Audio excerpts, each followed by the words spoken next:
welcome. While we do that, I wish to request our regional director, Leif Newman, to give a welcoming remark as we welcome the ministry team and the peers to later on address us. Welcome, Leif. Morning, and thank you so much. Ladies and gentlemen, once again, good morning, and thank you for joining us today. It's both an honor and a great milestone for us at VI Agroforestry to be part of the East Africa Drylands Agroforestry Expert Group that has contributed with passion in the development of I think this very timely policy brief that we will be sharing today, called Scaling Agroforestry as a Climate Resilience and Food Security Solution in Drylands of Kenya, Uganda, and Tanzania. For over 40 years, VI Agroforestry has worked closely with smallholder farmers and communities across East Africa. We've, with our own eyes, seen the power of agroforestry, not as an abstract concept, but as actually a living solution that restores degraded landscapes, that secures livelihoods, that empowers men and youth, women and youth, and builds resilience in the face of a changing climate.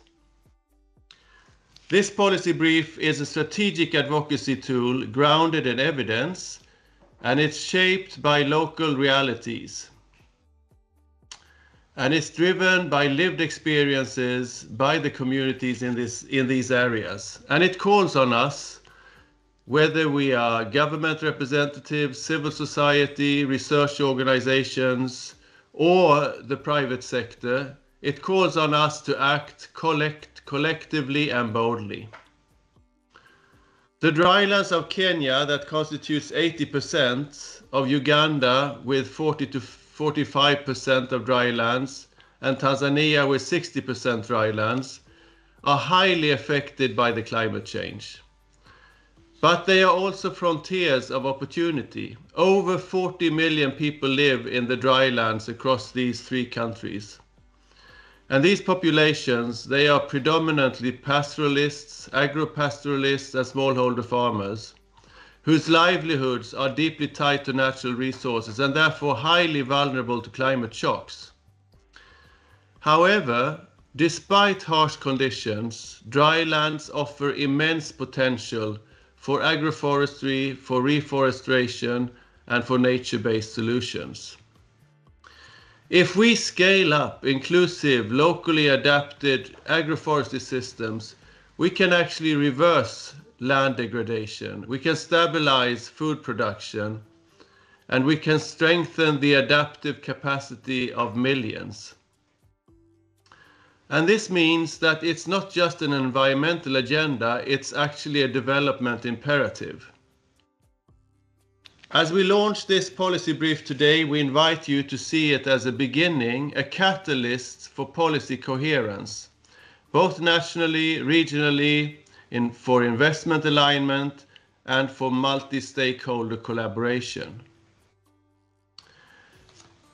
Lastly, but not least, we also want to sincerely thank the expert group members for their dedication, for their insights, for the collaborative spirit in developing this transformative policy brief on drylands agroforestry.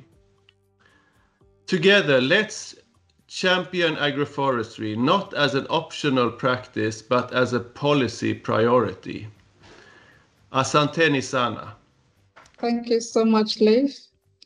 I will be, okay. As we wait for the peers to join, I will request then, in that case, Dr. Monica to give us an overview of the business today, this morning. Welcome. Yeah, thank you, Wango, and welcome everyone for creating time. We are very grateful to have you here. So today, as Leif has indicated, we are going to launch a policy brief that has been put together through an expert group that comprises of about 15 experts from various sectors and various organizations from Kenya, Uganda, and Tanzania. And as you remember, in March, we had a webinar where we dialogued on the issues of the drylands, what are the challenges and opportunities that are there. And from there, we had a way forward, which was to put together a policy brief, look at the issues that are around East African drylands. And this is why we are here. We have the 15 members who really tirelessly worked on this policy brief, and we've put together with a policy brief that we think would influence the policies in the region. So the title is Scaling Agroforestry as a Climate Resilience and Food Security Solution in Drylands of Kenya, Uganda, and Tanzania. And we aim to advocate for agroforestry and to be integrated in the policy frameworks across the region. We also aim to foster inclusive multi-stakeholder engagement, which we have already begun.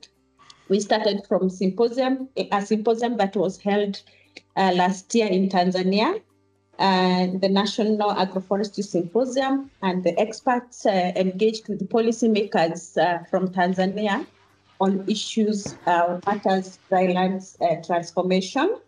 We would also want to amplify the community voices and also to amplify the agenda on equity. In our team, we have representation from women, young people, and also farmers. And this gives us a good voice to really bring on the issues that drylands communities are experiencing. We've also, through this technical group, been working on to highlight the systemic barriers that communities encounter, including the lack of innovations, lack of enough extension services, and the marginalization of the community is brought forth to the policymakers. And we also aim to catalyze a regional coordination and action, hoping that we'll create a platform where agroforestry for the drylands can be amplified and taken seriously, as Leif has indicated, not just as an option, but a strategic option or strategic way of ensuring sustainable development in the drylands. So we welcome you as we listen to the various stakeholders who are here, but we'll also later have the presentation from Dr. Recha on the policy brief itself. And we are very honored to have you. Thank you, and back to you, Wango. Thank you. Thank you so much, Monica. So to get us to get a feel of what does it mean, the lived experiences of the people living in the drylands, we have a short video featuring Nyangere Cheche and Boke Chacha, and these are farmers living in the Serengeti drylands. They are pioneers in adopting sustainable agricultural land management, including agroforestry, cover cropping, organic manure, crop rotation, poultry, mulching, kitchen gardening, and farm-managed seeds. They are based in the Serengeti drylands, where they are integrating diverse regenerative practices for household nutrition and income, just to get us from the online setup and try to see what does it mean for them.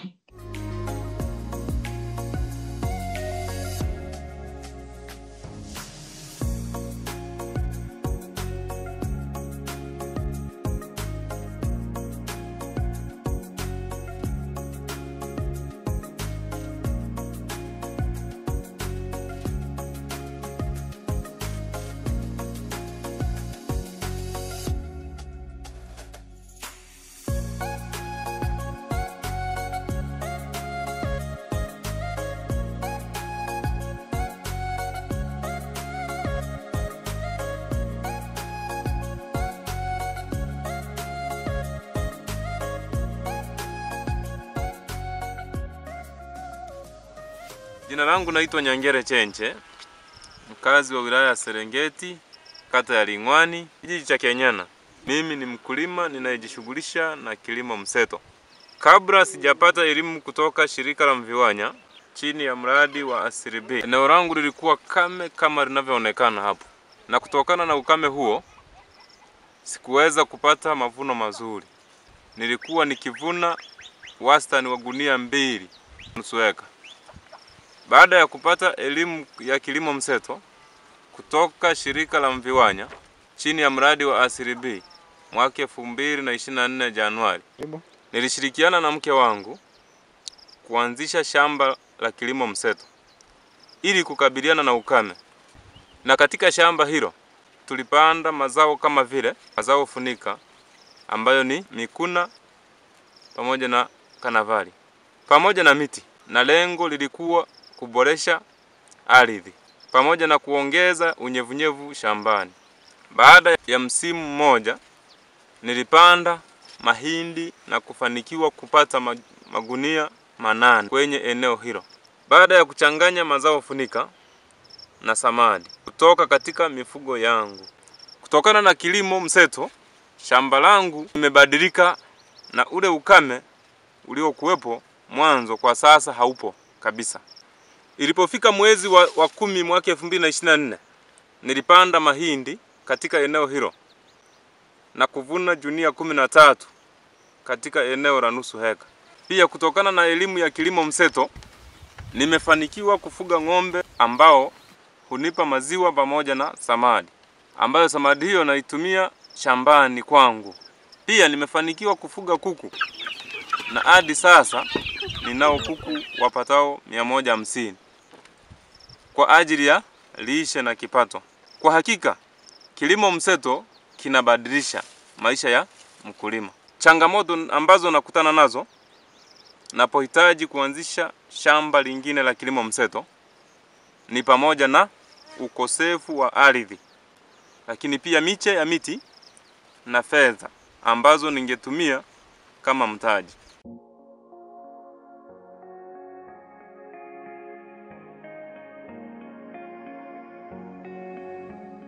Jina langu naitwa Boke Chacha, najishughulisha na kilimo mseto. Sisi kina mama mara nyingi huwa tunakutana na changamoto mbalimbali wakati tunatekeleza kilimo mseto. Hata hivyo, wanawake wenzangu, tunakutana na changamoto ya kutokuwa na mamlaka ya kumiliki ardhi ambayo tutaitumia kwa ajili ya kuanzisha mashamba ya kilimo mseto ili kukabiliana na mabadiliko ya tabia nchi.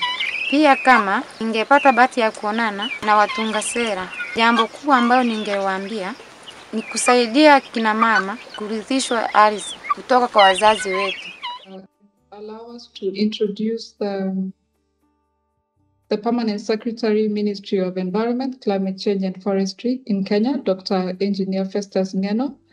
He holds a PhD, MSc and BSc in Environmental and Biosystems Engineering from the University of Nairobi.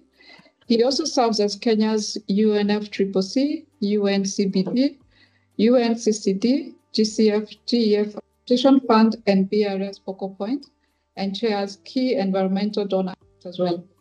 He has led reforms of the MCA and Climate Change Acts, development of carbon market regulations, and modernization of meteorological legislation in Kenya. He oversees key national initiatives, including the 15 billion trees campaign, looking into restoration of over 9,300 wetlands, the Africa Climate Summit, and UNEA 6. Ladies and gentlemen, welcome. Happy to welcome Dr. Engineer Festus Ngeno. Karibu sana to address us. Good morning once again. It is a great honor to join you for this timely and significant dialogue. I wish to thank the FIA Agroforestry for these kind invitations for your long outstanding contribution to dryland restoration and community empowerment across East Africa. This event, ladies and gentlemen, comes at a critical time as the region grapples with the combined pressures of land degradation, food insecurity, and climate extremes. As we seek solutions, agroforestry offers a practical, proven, and inclusive pathway forward. Kenya In Kenya, drylands make up to 89% of our national territory and support about 38% of the population, including most of our pastoralists and agro-pastoralists. These regions are fundamental to national food production, biodiversity, conservation, and livestock-based economies. However, ladies and gentlemen, these regions remain highly vulnerable to climate variability. Between 2020 and 2023, Kenya experienced 5 consecutive failed rain seasons, leaving over 4.5 million people food insecure at height of the crisis. In response, the government of Kenya is committed to resilience at scale. Our National Climate Change Action Plan 2023-2027, aligned with the Kenya's updated National Determined Contributions NDCs, promotes ecosystem-based adaptation, sustainable land management, and climate-smart agriculture as key pillars of climate response in the ASANs. Kenya has made significant progress in strengthening its policy architecture for sustainable dry development, and the following policy innovations include the following: one, the National Agroforest Strategy 2021-2030, which seeks to increase tree cover on farms by 10% and integrate agroforestry into at least 50% of agricultural landscapes. Secondly, the National Achieving Land Degradation Neutrality 2021. Third, we have got the Climate Change Amendment Act 2023, which empowers counties to lead local climate actions and assess climate finance. And fourthly, the County Climate Legislation and Climate Change Funds, now operational in more than 45 counties. These frameworks, ladies and gentlemen, position agroforest not as a peripheral activity, but as a mainstream solution to land degradation, food insecurity, and rural poverty. We are particularly focused on scaling up agropastoral woodlots, farm natural regeneration, and agroecological approaches that blend productivity with ecological integrity. Ladies and gentlemen, the Kenya's flagship 15 billion tree growing program aims to increase the national tree cover to 30% and restore over 10.6 million hectares of deforested and degraded landscapes. Under the visionary leadership of His Excellency the President, Dr. William Samoei Ruto, Kenya has undertaken to galvanize public action. In November 2023, the government declared the National Tree Growing Day as a public holiday to encourage tree growing across all the 47 counties. In the process, we have got the Just Submit app, which is developed by the ministry in partnership with the Kenya Forest Research Institute, which is tracking progress transparently. As of today, it has recorded over 800 million trees planted and growing. This figure is likely is conservative, as it might not have captured all the trees planted through informal and unreported initiatives. In drylands, ladies and gentlemen, we are prioritizing indigenous and drought-tolerant species such as Melia falkensi, Acacia seneca, Sisyphus mauritania, and Croton megalocapus, with a focus on integrating these into farming and pastoral systems. The initiative is inclusive by design and empowering youth groups, schools, faith-based organizations, and women-led cooperatives to take up ownership of restoration. Ladies and gentlemen, the drylands know no borders. Kenya, Uganda, and Tanzania face similar climate risks and share vast cultural, ecological, and socio-economic linkages. Kenya welcomes the VI Agroforestry proposal for a regional agroforestry coordination platform. Such a mechanism would help harmonize national strategies, facilitate knowledge exchange, and support joint research on dryland agroforestry models. We also see strong potential for collaboration with IGAD, EAC, and the African Union, and the development partners, one on development of joint agroforest investment frameworks, scaling farmer innovation through peer-to-peer learning, enhancing regional seed systems and genetic resources for drylands, jointly mobilizing climate finance for multilateral sources to support resilient land use. Ladies and gentlemen, Kenya is ready to contribute lessons from its 15 billion tree growing program. county climate governance structures, and digital monitoring tools to these shared efforts. As I conclude, remember agroforestry is a frontline solution for the climate crisis, food insecurity, and land degradation in our drylands. I thank PI Agroforestry and all the partners for convening this dialogue and for your continued partnership. May God bless you, and I thank you. Asanteni sana.